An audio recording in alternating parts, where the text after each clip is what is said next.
அதிர்ஷ்டம் நியூஸுக்கு வரவேற்கிறோம். ஏர்போர்ட்ட கண்காணிக்கும் ஈடி. என்ன ஆச்சு? இன்னைக்கு இருக்கக்கூடிய சூழ்நிலையில குடும்ப உறுப்பினர் ஒருத்தர் வெளிநாடு போறதா தகவல் வந்திருக்காம். அவர் வெளிநாடு போனா அவரை உடனே விசாரிங்க அப்படின்னு உள்துறை அமைச்சகம் சொல்லிடுச்சாம். இதக் கேட்டு திமுக குடும்பம் ஆடிப்போயிருக்கிறது. ஏற்கனவே நேரு அவர்கள் வீட்டுக்கு எப்ப ஈடி போகும் அப்படின்னு தெரியல. பொறுப்பு டிஜிபியை வந்து 15 நாள் லீவ் கொடுத்து அனுப்பிட்டாங்க. இருந்தாலும் 15 நாளைக்கு பிறகு ஆட்டம் இருக்காம். அதற்குள்ள வெள்ளைக்கொடி காட்டுவதற்கான முயற்சி ஈடுபட்டுக் கொண்டிருக்கிறார்கள். நேரு அவரோட பையன் அருண் நேரு நிர்மலா சீதாராமனை சந்தித்தது முக்கியத்துவம் வாய்ந்த பார்க்கப்படுகிறது. அதையும் தாண்டி உள்துறை அமைச்சர் அமித் ஷாவுக்கு அப்பாயின்ட்மெண்ட் கேட்டிருக்கிறாங்களாம். எப்படியாவது அப்பாயின்ட்மெண்ட் கிடைச்சதுன்னா நம்ம வெள்ளைக்கொடி காட்டிடலாம். இதுவரைக்கும் அமித்ஷா அப்பாயின்ட்மெண்ட் கொடுக்கல. அதையும் தாண்டி இன்னைக்கு ஈடியே சில விஷயங்களை கசிய விடுதான்.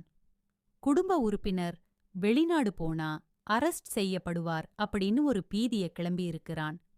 இதன் மூலமாக குடும்ப உறுப்பினர் வெளிநாட்டுக்கு போகலாமா வேணாமா அப்படிங்கிற ஒரு குழப்பத்தில் இருக்கிறாராம். எல்லாத்தையும் தாண்டி தேனியில் சங்கர் என்கிற ஏலக்காய் வியாபாரி வீட்ல ரைட்டு நடத்தினாங்க. அதுல 10,000 கோடி வரி ஏய்ப்பு கண்டுபிடிச்சிருக்கிறாங்க.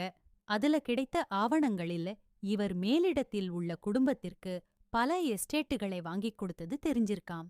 ஒரு மீடியேட்டரே 10,000 கோடி வரி பாக்கின்னா இவர்களிடம் எவ்வளவு பணம் இருக்கும்?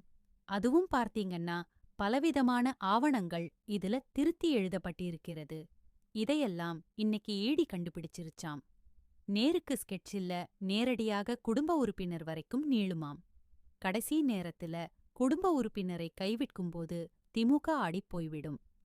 அமைச்சர்கள் ஒரு பக்கம் உள்ள குடும்ப உறுப்பினர் உள்ளன்னா பஸ்டியை யார் விநியோகம் செய்வது அப்படிங்கிற ஒரு பெரிய குழப்பம் வரும் அப்படின்னு ஈடி நினைக்குது. இத பற்றி உங்கள் கருத்தைச் சொல்லுங்க.